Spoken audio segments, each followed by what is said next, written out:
work, about life, about how ridiculous corporate culture could be. Every now and then, she'd touch my arm lightly when she spoke, and each time a small electric thrill shot through me. At one point, she leaned in closer, her voice just above a whisper. "You ever feel like you're just going through the motions?" I felt my stomach tighten, because yes, I did, and I hated admitting it, even to myself. I didn't answer right away. Instead, I took a sip of my drink, buying time. Then, finally, I nodded. "Yeah," I said, "all the time."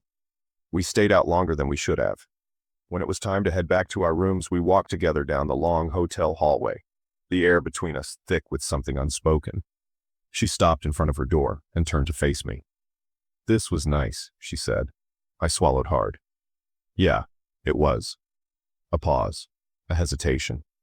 Then she smiled, a slow, knowing smile, and disappeared into her room.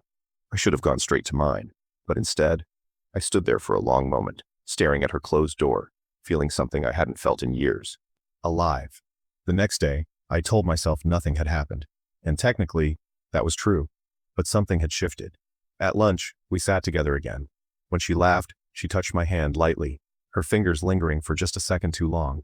I told myself it meant nothing, that she was just friendly, warm, the kind of person who made everyone feel special. But deep down, I knew better. By the time the conference ended, we had exchanged numbers. Strictly professional, I told myself. A good networking connection. That was the second lie I told myself.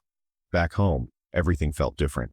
Lisa greeted me at the door with a quick kiss, asking how the trip went. I gave the usual answers. Good, productive, tiring. But my mind was elsewhere. I started texting Natalie. At first, it was harmless. Work-related jokes, funny memes, little comments about our daily lives. But soon, the messages became longer, more personal.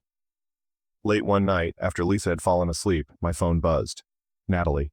Can't sleep. Wish I had someone to talk to." My heart pounded. My fingers hovered over the keyboard. "Me. I'm here." And just like that, the line blurred. The first real mistake happened a month later.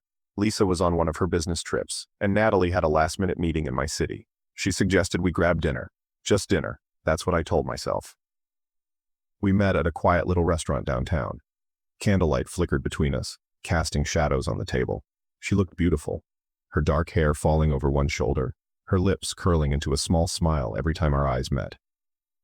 "This feels dangerous," she admitted, swirling the wine in her glass. I exhaled sharply, running a hand through my hair. "It's just dinner." She tilted her head, studying me. "Is it?" I didn't answer. After dinner, we walked